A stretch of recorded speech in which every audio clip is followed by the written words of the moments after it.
What's up, you guys, with the latest news on your $2,000 fourth stimulus check update and recurring stimulus check update. And after seeing the weak jobs report recently, President Biden is now urging Congress to pass his economic plans, saying that our country needs these investments. And I quote that. He's actually referring to the infrastructure bill and the stimulus bill here. But what exactly did he mean by this? More than 100 Democrats are apparently backing newly introduced legislation that aims to lower the Medicare eligibility age to 60 years old. But how will this change Medicare for millions of Americans? The American Medical Association is calling for an immediate end to the use of the Ivermectin medicine as a way to fight. But the big question is, what's so wrong with this particular drug? Okay, so first up, here's your daily update on the infrastructure bill and the reconciliation bill, aka the stimulus bill. Now, after seeing weak jobs reports recently, President Biden is now urging Congress to pass the economic stimulus plans, saying that our country needs these investments. Now, he's actually referring to the infrastructure bill and the stimulus bill here. Now, both bills aim to transform and improve many areas of our country, so he's really pushing for it now. But what exactly did he have to say about this here? Let's take a look into it. Today, we learned the economy created 235,000 new jobs in August, and the unemployment rate fell to 5.2%, the lowest it has been in 18 months. But despite the impact of the Delta variant, and I'll talk a little more about that in a minute, what we're seeing is an economic recovery that's durable and strong. The Biden plan is working. We're getting results. America is on the move again. And today's revision of previous month's job gains, with the revision of the July numbers, this report means that we have been adding an average of 750,000 jobs per month on average during the past 3 months. And in the 3 months before I became president, well, we were adding 60,000 jobs a month. Total job creation in the first 7 months of my administration is nearly double any prior first-year president. While I know some wanted to see a larger number today, and so did I, what we've seen this year is a continued growth, month after month, in job creation. It's not just that I've added more jobs than any first-year president in the first year of any president. It's that we've added jobs in every single one of my first 7 job reports, and wages are going up. Some more jobs, some months are fewer, some months more, but always adding jobs. This is the kind of growth that makes our economy stronger and consistent progress, and not boom or bust. Our economy grew the first half of this year at the fastest rate in about 40 years. We're the only developed country in the world. I'll say that again. We're the only developed country in the world whose economy is now bigger than it was. Tells you that President Joe Biden on Friday urged Congress to pass his more than $4 trillion economic agenda in order to boost sluggish job growth. The president made his case for spending on infrastructure, climate policy, and the social safety net after the Labor Department said that the country added 235,000 jobs in August. This particular figure fell well short of the 720,000 jobs that economists actually expected. So based on economists' expectation, the number of jobs or newly jobs added to the labor force is behind by about 65%. This is a huge figure. I mean, that's almost 500,000 jobs different between the prediction by the economists and what actually happened. It wouldn't even be a stretch to say that their prediction was way off. But now what does this mean? It means that fewer jobs are being added, and that's really not a good sign. With the ongoing, this is one of the things that we definitely don't want to see. The weaker jobs report just tells us that our recovery is going slower than expected. It has proven to be incredibly harsh and unbelievably unfair. Millions of jobs lost, trillions of dollars in wealth just evaporated, evictions happening left and right, and people losing their homes on a regular basis. Is this really what it's come down to? One thing is for sure, that those who were affected least were those who had the ability to work from home or work remotely. And so with that being said, I figured, well, what better way could I help my community out than to put together 20 of the top ways to make money from home, all in one easy to read PDF. Find out how to make thousands of dollars per month with these 20 income generation ideas. I'm going to drop a link in the description down below of this video, as well as in the pinned comment.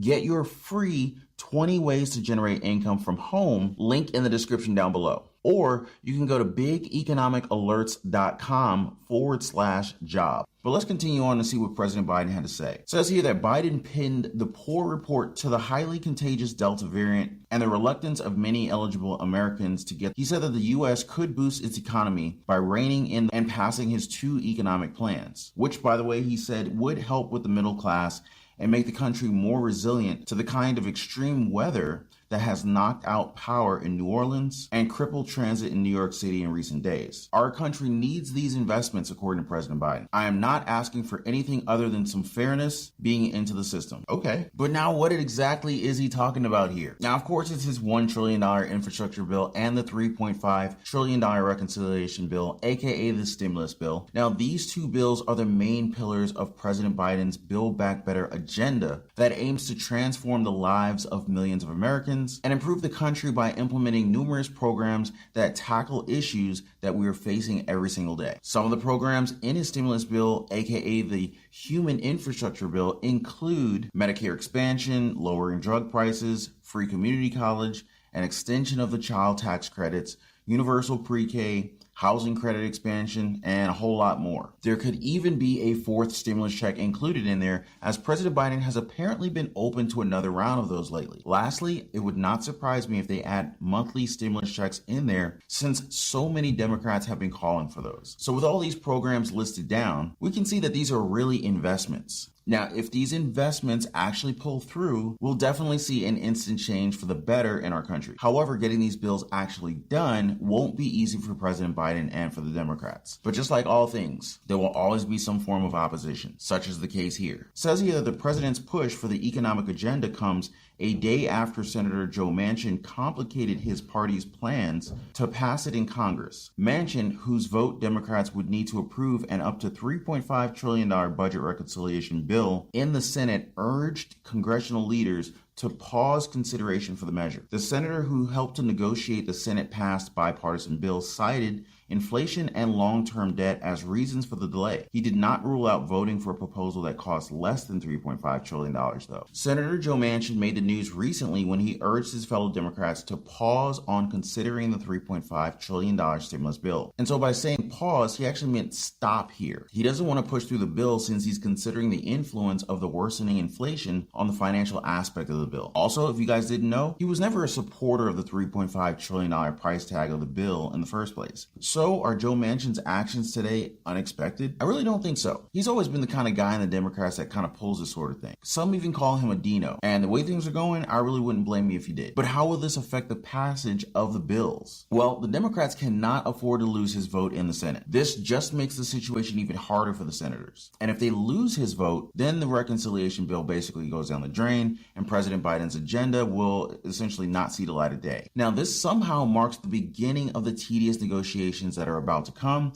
and I'm betting that things are definitely going to get heated down the line. It says here, House Speaker Nancy Pelosi has said that she will not hold a vote on the infrastructure legislation until the Senate first passes the Democrat spending plan. After centrists in her caucus threatened to hold up the budget bill, Nancy Pelosi made a non-binding commitment to consider the bipartisan bill by September 27th. Even the House Democrats are not safe from facing opposition with their agenda. The last session to vote for the infrastructure bill was held up by centrists demanding that they first vote on the infrastructure bill before working on the stimulus bill. Now, somehow, Nancy Pelosi, she managed to strike a deal with them and, to be able to consider the infrastructure bill by September 7th, which satisfied the centrists. It's kind of funny because when she was asked about, hey, how did you negotiate with the senators to kind of get them on board? She was like, oh, I just clarified a few things. Kind of wonder what that conversation went like. Now we just have to wait and see what's going to happen by then. Will they be able to get both bills passed, or will this be a historical failure for the Democrats? It says here, President Biden on Friday framed tax increases on the wealthy and corporations as a way to create a fairer economy.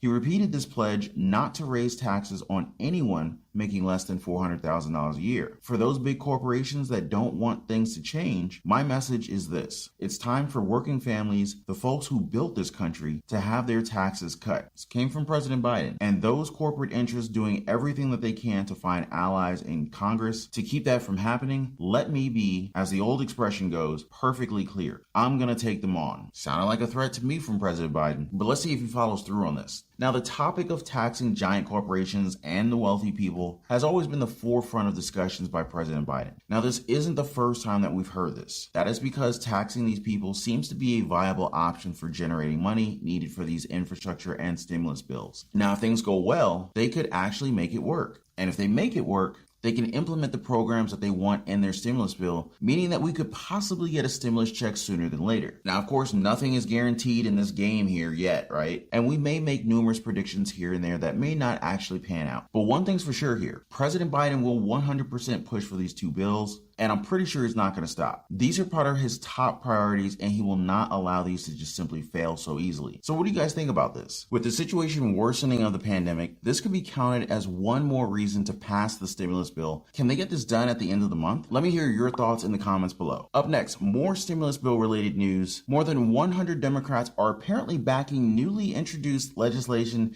that aims to lower the Medicare eligibility age to 60 years old. Now, what exactly does this mean? And how will this actually help our country? Let's find out here. More than 100 House Democrats are backing legislation introduced Friday that would lower Medicare eligibility to age 60 down from 65 years old. It says here the Improving Medicare Coverage Act was co-sponsored by at least 125 Democrats, led by Representatives Pramila Jayapal, Connor Labb, Joe Neguse, Susan Wild, Haley Stevens, and Debbie Dingell. Jayapal said the legislation would expand coverage to an additional 23 million people. Lowering the eligibility age of Medicare from 65 to 60 years old is actually part of the Medicare expansion that they want to include in the stimulus bill. Now, with more than 100 House Democrats actually calling for this, it's almost certain by now that this will be included in the bill. Expanding coverage to an additional 23 million people would actually be a game changer here. That means about 23 million people will be living better lives, and of course, I'm all for that. It says here, lowering the Medicare eligibility age will not only be life-changing for at least 23 million people, it would also be life-saving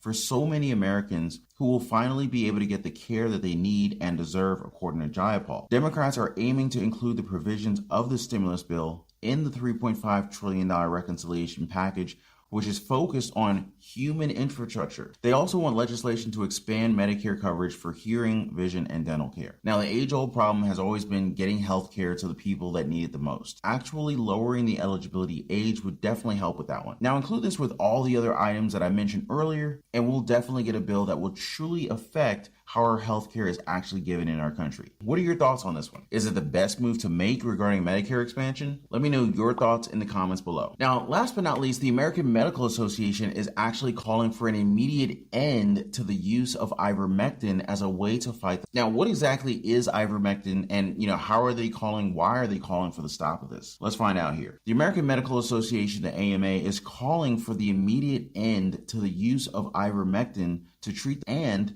for doctors to stop prescribing it for that purpose amid a spike in the use of the drug. Ivermectin, often used as a deworming agent in animals and sometimes humans, is not approved to treat the that we're facing and has not shown to work for that purpose. Poison control centers have recorded a 5-fold increase in calls related to ivermectin, according to the Centers of Control and Prevention, the CDC. Ivermectin is in fact a drug used to treat other animals. What? It's not even approved to be used to treat, and this is a drug that's actually designed to work on animals. Like, what's going on here? The CDC has been warning people about this drug for quite some time now. But now the AMA, which is actually the country's most prominent doctors group, is also in on this one. Now, with that much authority calling for an end to the use of this drug, maybe people would actually stop. The groups also call on doctors and pharmacists to warn patients about using this drug against the use of ivermectin for the prevention and treatment has been demonstrated to be harmful to patients, according to the groups. Calls to poison control centers due to ivermectin ingestion